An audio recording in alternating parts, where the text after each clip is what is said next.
Rojak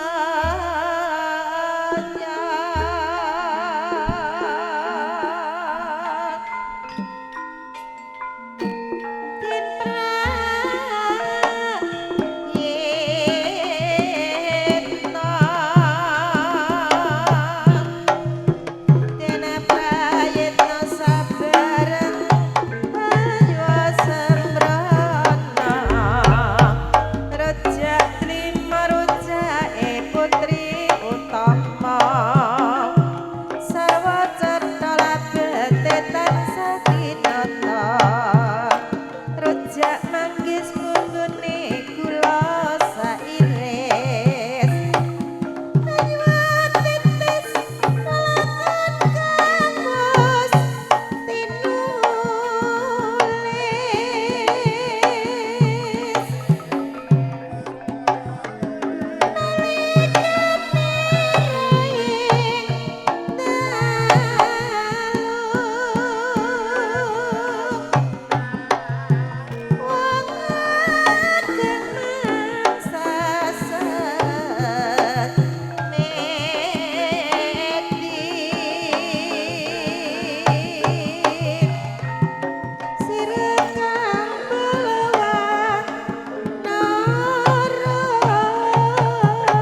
rinenggo kahormatan ingkang tanpa upami.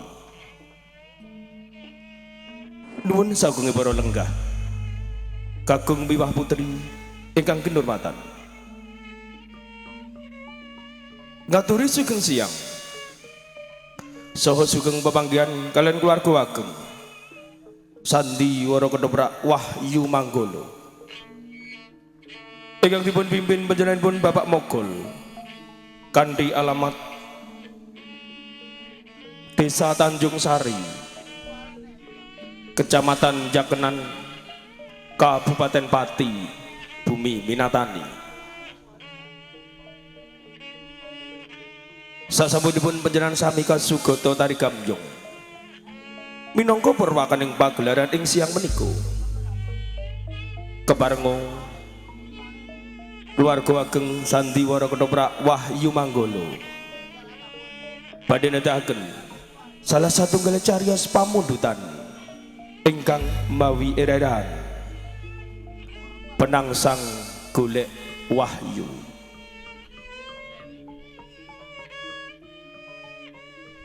Dalang sarta pedapuk ingkang dipun asto Raka Mas Anom Suharyanto, Dewan Sutradara ingkang dipun asto Raka Mas Aji Soko, Asisten Sutradara katidaken Adimas Eko Pranoto, wonten pangeprak ingkang dipun tindakaken Bapak Suhardi, penata pakliran bisa menika katindakaken Raka Mas Suyono sak kanca, penata dekorasi ingkang dipun tindakaken Adimas Samuel Sutarto, wonten Pangrenggo Busono ingkang dipun tindakaken Adimas Agus Wijanarko,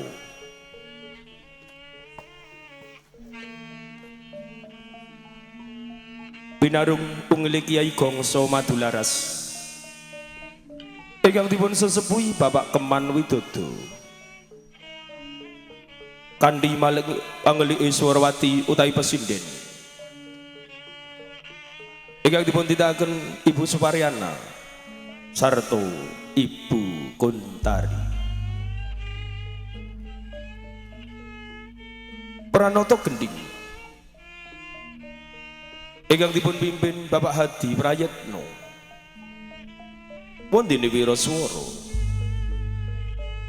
katindakaken Bapak Miranda sarta Adimas Bagus Edi Mahesa. Musik campursari katindakaken Adimas Ari Semprul, Raka Mas Edi Watono sarta Adimas Udin Kaldowo. Pagelaran Ketoprak Wahyu Manggolo dipun sengkuyung kalian WM Audio ingkang dipun pangarsani Raka Mas Gentong Kawa-kawa.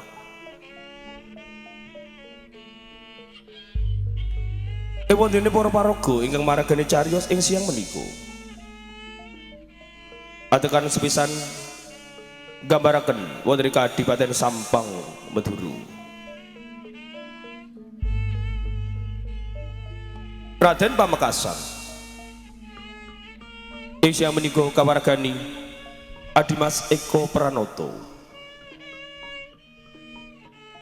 Ratu Mas Kencono ingkang dipun paragani Nimas Puput Jarmiyati,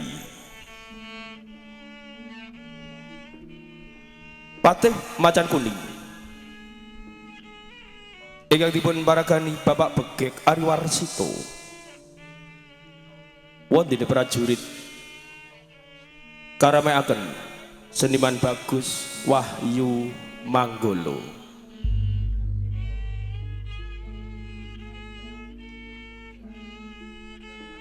Atekan salisipun gambaraken wonten Kasultanan Bintoro Demak.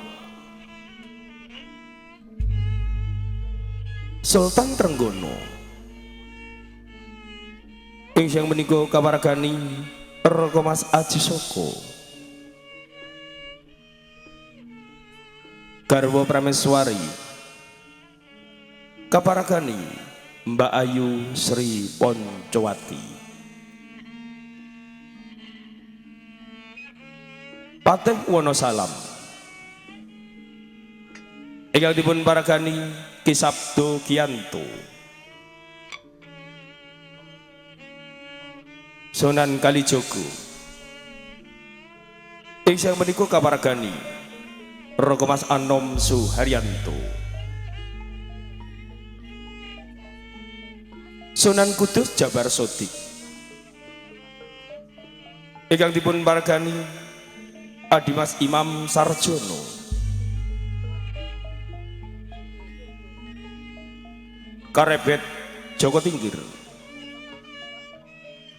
ingkang dipun paragani Adimas Bagong Sutrisno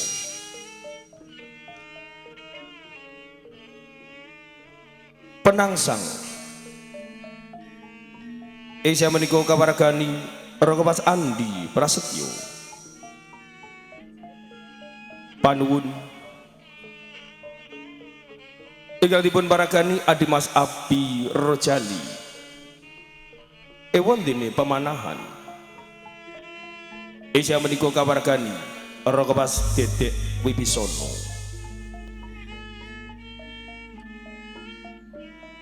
Ratu Kambang ingkang dipun paragani Nimas Diah Maharani Kalinyamat ingkang dipun paragani Nimas Menik Widyawati wondene abdi ingkang menika kawargani Nimas Tata Wulandari repat utawi dagelan ingkang badhe nglipur manah panjenengan sami panjenengan badhe dipun lipur pelawak-pelawak Wahyu Manggolo katindakaken Cak Sariman, Cak Sendur, Adimas Rokim, Sarto, Bapak Mogol Emban, katindakaken Ciciup Arum Somplat, Kabiantu Sisowak Indah Kalola. Megah mekaten para kadang pamirsa Sutresna Budaya. Para paraga ingkang maragani cariyos ing siang menika. Kita sagotrah saking keluarga ageng paguyuban Ketoprak Wahyu Manggolo namung ngaturaken sugeng lenggah sugeng habresani ngantos titi paripurnanipun pagelaran wasana sugeng hamirsani nuwun nuwun.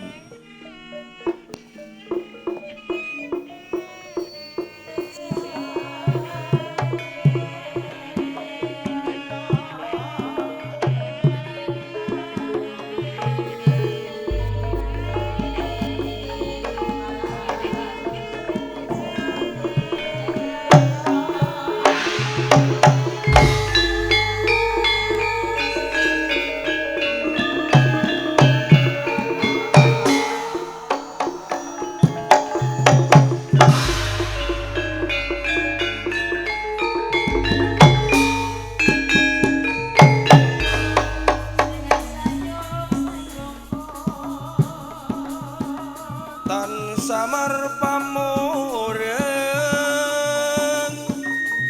sukma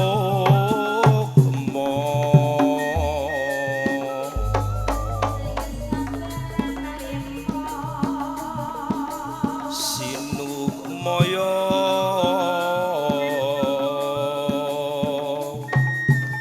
winarya ing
pesat tengsu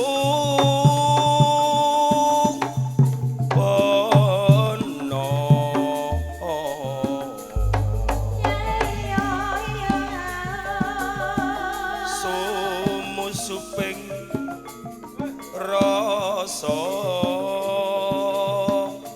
jati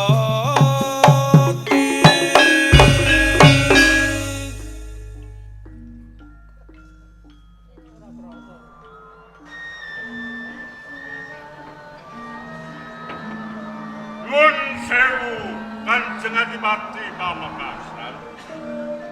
Monggo kula aturi jugar sawetawis pun Paman Patih Macan Kuning ingkang sowan.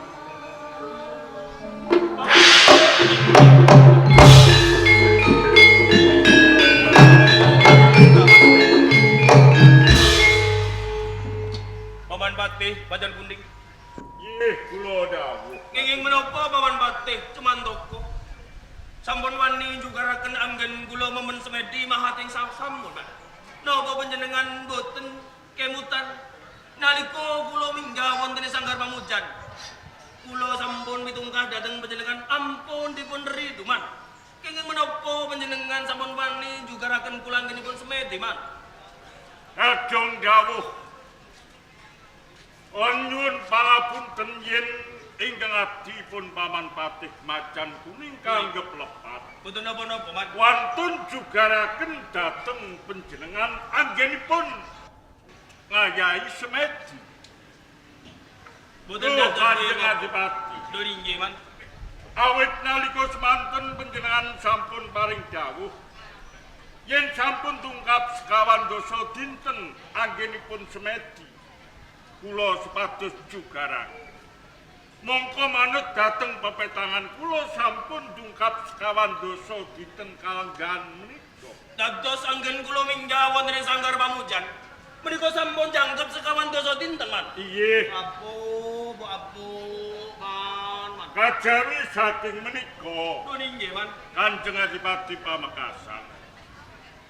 Wanci Piswanan Agung panjenengan boten ngawontenaken Piswanan Agung.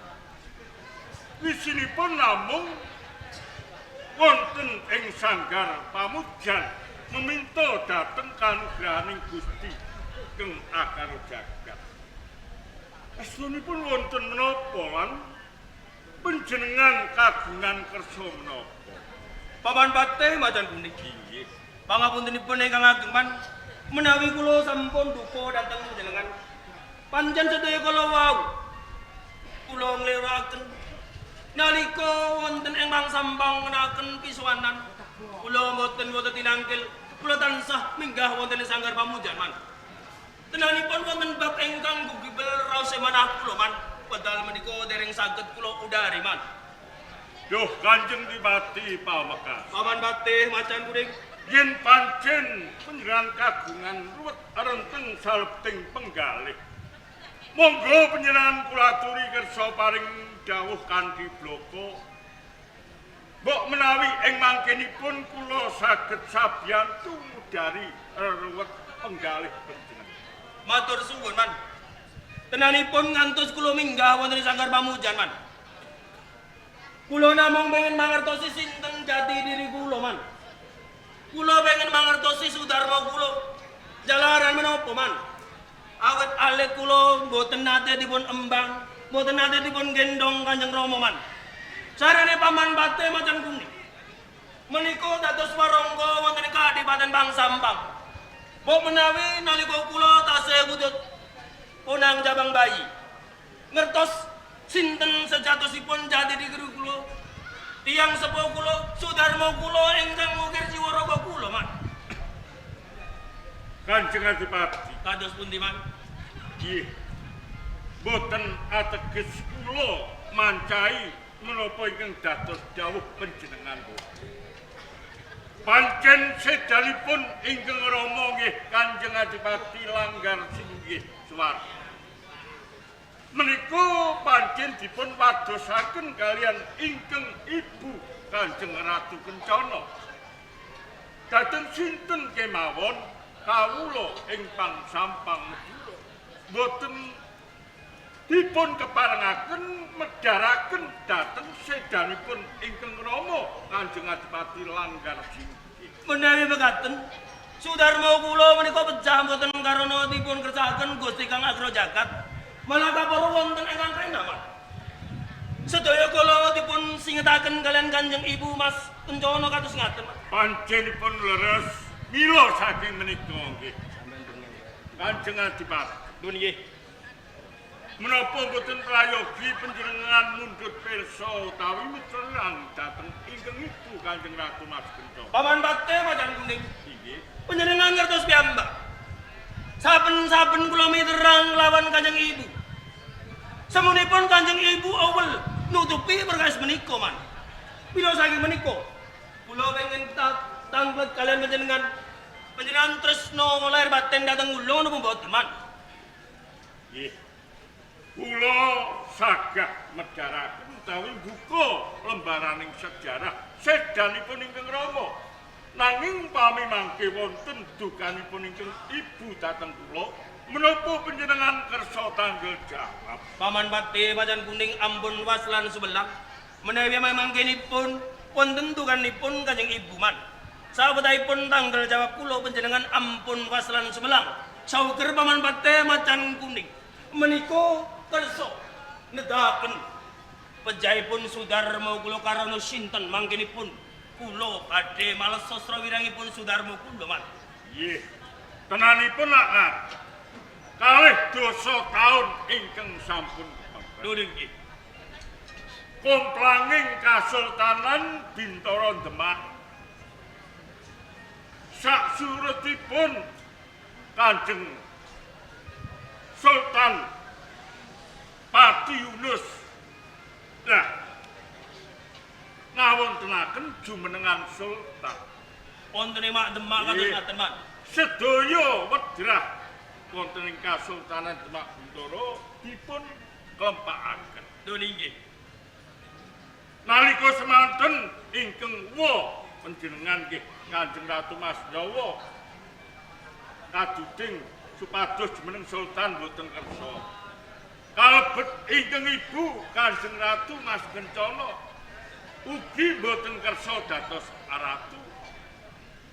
Sedaya para wedrah jurungaken supados palenggahan pinangka sultan ing Bintoro Demak menika Kanjeng Pangeran Trenggono Paman Trenggono ta iki. ingkang dereng kagungan palenggahan. Saklajengipun kados pundi man? Nggih, sedaya para wedrah sami sarujuk lan para kawula ugi sarujuk.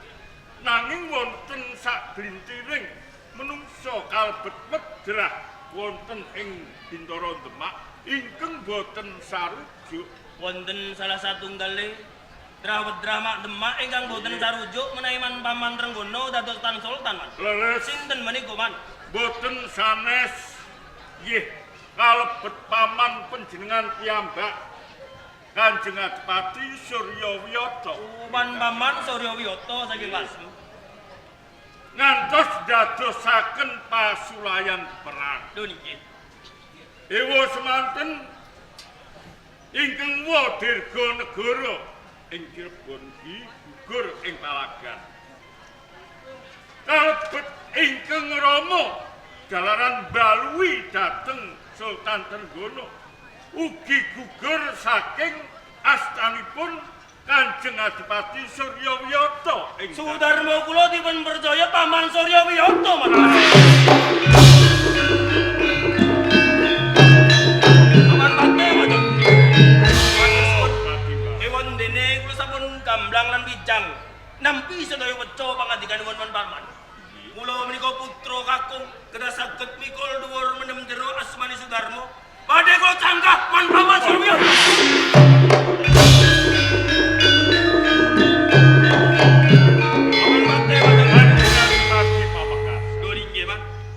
Boten ateges kula menika ateges ngias dhateng kasudiran panjenengan boten.